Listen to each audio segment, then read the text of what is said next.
Chapter 18. Day after day, week after week, passed away on my return to Geneva, and I could not collect the courage to recommence my work. I feared the vengeance of the disappointed fiend, yet I was unable to overcome my repugnance to the task which was enjoined me. I found that I could not compose a female without again devoting several months to profound study and laborious disquisition. I had heard of some discoveries having been made by an English philosopher, the knowledge of which was material to my success, and I sometimes thought of obtaining my father's consent to visit England for this purpose. But I clung to every pretense of delay and shrank from taking the first step in an undertaking whose immediate necessity began to appear less absolute to me. A change indeed had taken place in me. My health, which had hitherto declined, was now much restored, and my spirits, when unchecked by the memory of my unhappy promise, rose proportionably. My father saw this change with pleasure, and he turned his thoughts towards the best method of eradicating the remains of my melancholy, which every now and then would return by fits, and with a devouring blackness overcast the approaching sunshine. At these moments I took refuge in the most perfect solitude. I passed whole days on the lake alone in a little boat, watching the clouds and listening to the rippling of the waves, silent and listless. But the fresh air and bright sun seldom failed to restore me to some degree of composure, and on my return I met the salutations of my friends with a readier smile and a more cheerful heart. It was after my return from one of these rambles that my father, calling me aside, thus addressed me: "I am happy to remark, my dear son, that you have resumed your former pleasures and seem to be returning to yourself, and yet you are still unhappy and still avoid our society.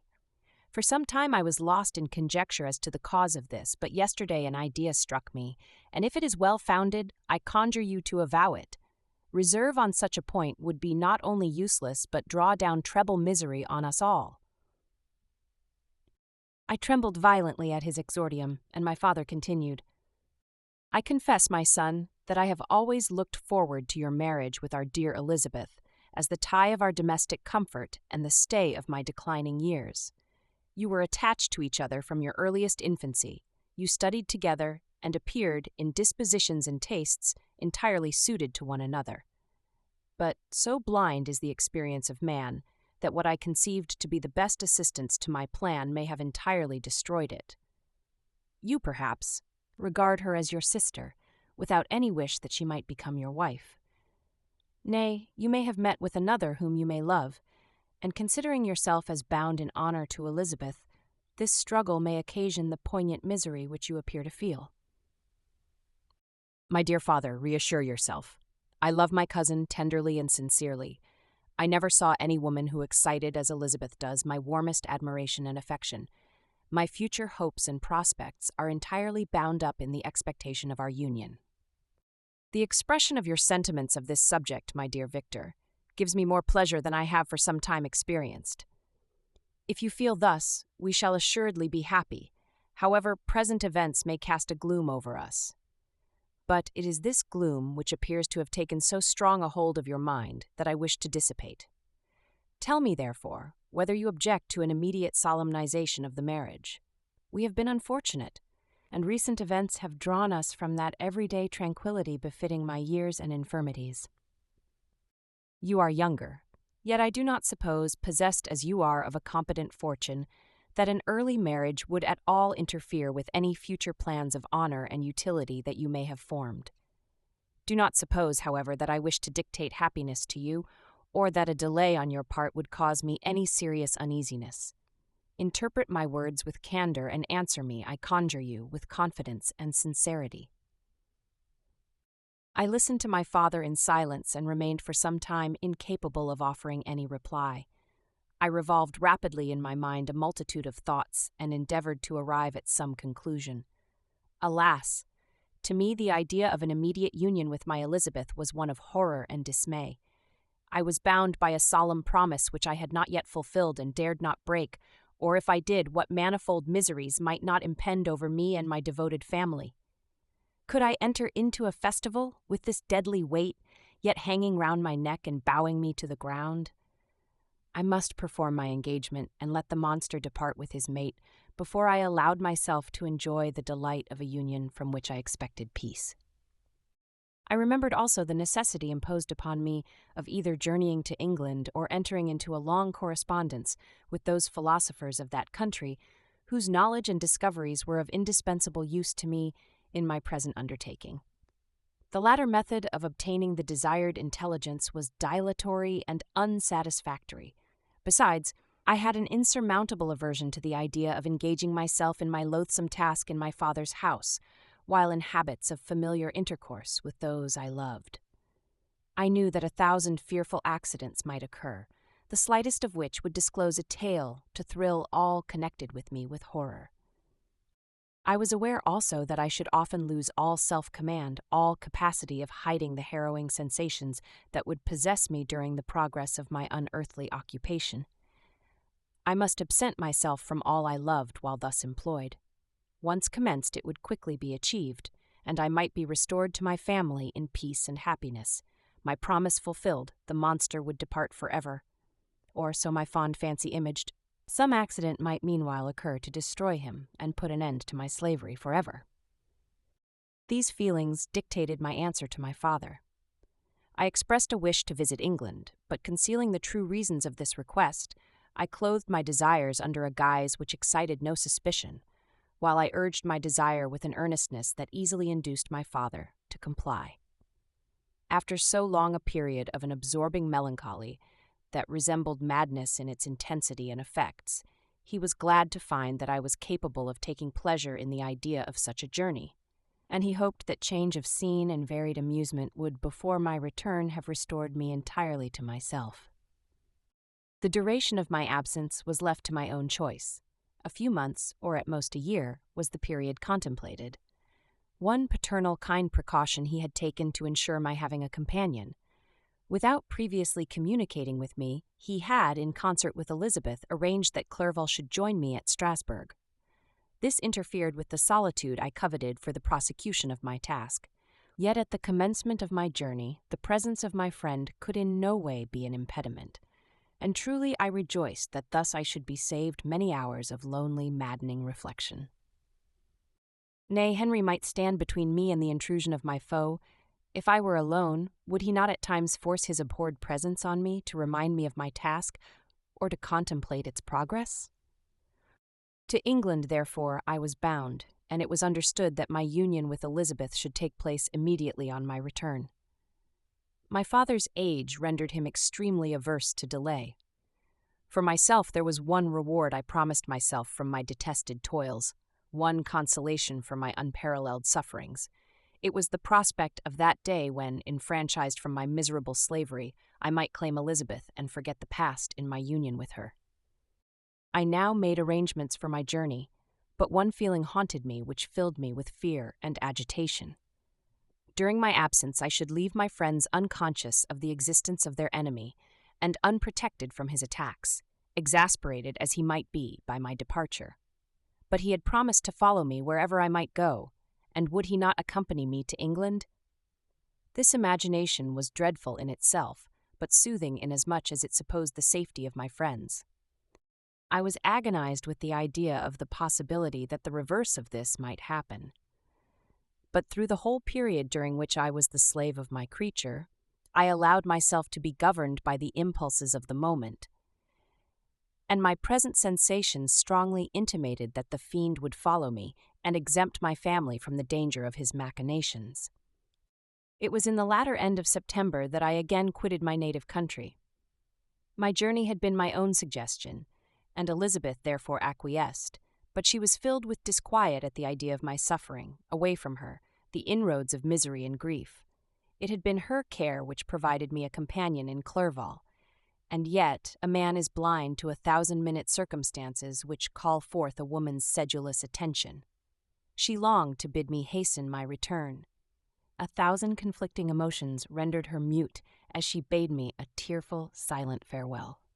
I threw myself into the carriage that was to convey me away, hardly knowing whither I was going, and careless of what was passing around. I remembered only, and it was with a bitter anguish that I reflected on it, to order that my chemical instruments should be packed to go with me. Filled with dreary imaginations, I passed through many beautiful and majestic scenes, but my eyes were fixed and unobserving. I could only think of the bourne of my travels and the work which was to occupy me whilst they endured. After some days spent in listless indolence, during which I traversed many leagues, I arrived at Strasbourg, where I waited 2 days for Clerval. He came.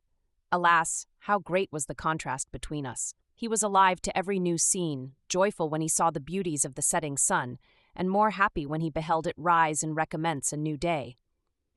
He pointed out to me the shifting colors of the landscape and the appearances of the sky. "This is what it is to live," he cried. "Now I enjoy existence. But you, my dear Frankenstein, wherefore are you desponding and sorrowful?" In truth, I was occupied by gloomy thoughts, and neither saw the descent of the evening star nor the golden sunrise reflected in the Rhine. And you, my friend, would be far more amused with the journal of Clerval, who observed the scenery with an eye of feeling and delight, than in listening to my reflections. I, a miserable wretch, haunted by a curse that shut up every avenue to enjoyment. We had agreed to descend the Rhine in a boat from Strasbourg to Rotterdam, whence we might take shipping for London. During this voyage we passed many willowy islands and saw several beautiful towns. We stayed a day at Mannheim, and on the 5th from our departure from Strasbourg, arrived at Mainz. The course of the Rhine below Mainz becomes much more picturesque. The river descends rapidly and winds between hills, not high but steep and of beautiful forms. We saw many ruined castles standing on the edges of precipices surrounded by black woods, high and inaccessible. This part of the Rhine, indeed, presents a singularly variegated landscape. In one spot you view rugged hills, ruined castles overlooking tremendous precipices, with the dark Rhine rushing beneath, and on the sudden turn of a promontory, flourishing vineyards with green sloping banks and a meandering river and populous towns occupy the scene. We traveled at the time of the vintage and heard the song of the laborers as we glided down the stream. Even I, depressed in mind and my spirits continually agitated by gloomy feelings, even I was pleased. I lay at the bottom of the boat, and as I gazed on the cloudless blue sky, I seemed to drink in a tranquility to which I had long been a stranger. And if these were my sensations, who can describe those of Henry? He felt as if he had been transported to fairyland, and enjoyed a happiness seldom tasted by man. "I have seen," he said, "the most beautiful scenes of my own country.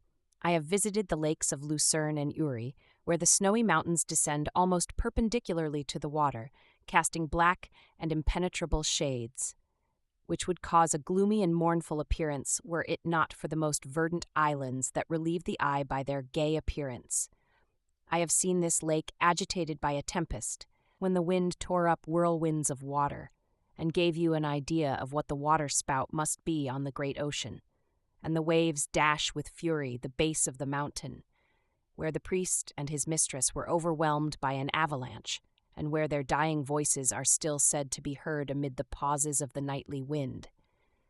I have seen the mountains of La Valais and the Pays de Vaud, but this country, Victor, pleases me more than all those wonders. The mountains of Switzerland are more majestic and strange, but there is a charm in the banks of this divine river that I never before saw equaled. Look at that castle which overhangs yon precipice, and that also on the island, almost concealed amongst the foliage of those lovely trees, and now that group of laborers coming from among their vines, and that village half hid in the recess of the mountain. Oh, surely the spirit that inhabits and guards this place has a soul more in harmony with man than those who pile the glacier or retire to the inaccessible peaks of the mountains of our own country. Clerval, beloved friend, even now it delights me to record your words and to dwell on the praise of which you are so eminently deserving. He was a being formed in the very poetry of nature. His wild and enthusiastic imagination was chastened by the sensibility of his heart. His soul overflowed with ardent affections, and his friendship was of that devoted and wondrous nature that the worldly minded teach us to look for only in the imagination. But even human sympathies were not sufficient to satisfy his eager mind. The scenery of external nature, which others regard only with admiration, he loved with ardor. the sounding cataract, haunted him like a passion the tall rock, the mountain and the deep and gloomy wood. Their colors and their forms were then to him an appetite, a feeling, and a love that had no need of a remoter charm, by thought supplied, or any interest, unborrowed from the eye. And where does he now exist? Is this gentle and lovely being lost forever? Has this mind, so replete with ideas, imaginations, fanciful and magnificent, which formed a world whose existence depended on the life of its creator, has this mind perished? Does it now only exist in my memory? No, it is not thus. Your form so divinely wrought and beaming with beauty has decayed, but your spirit still visits and consoles your unhappy friend. Pardon this gush of sorrow. These ineffectual words are but a slight tribute to the unexampled worth of Henry, but they soothe my heart, overflowing with the anguish which his remembrance creates. I will proceed with my tale. Beyond Cologne we descended to the plains of Holland, and we resolved to post the remainder of our way, for the wind was contrary, and the stream of the river was too gentle to aid us. Our journey here lost the interest arising from beautiful scenery, but we arrived in a few days at Rotterdam, whence we proceeded by sea to England. It was on a clear morning in the latter days of December that I first saw the white cliffs of Britain. The banks of the Thames presented a new scene. They were flat but fertile, and almost every town was marked by the remembrance of some story. We saw Tilbury Fort and remembered the Spanish Armada, Gravesend, Woolwich, and Greenwich, places which I had heard of even in my country. At length we saw the numerous steeples of London, St. Paul's towering above all, and the tower famed in English history.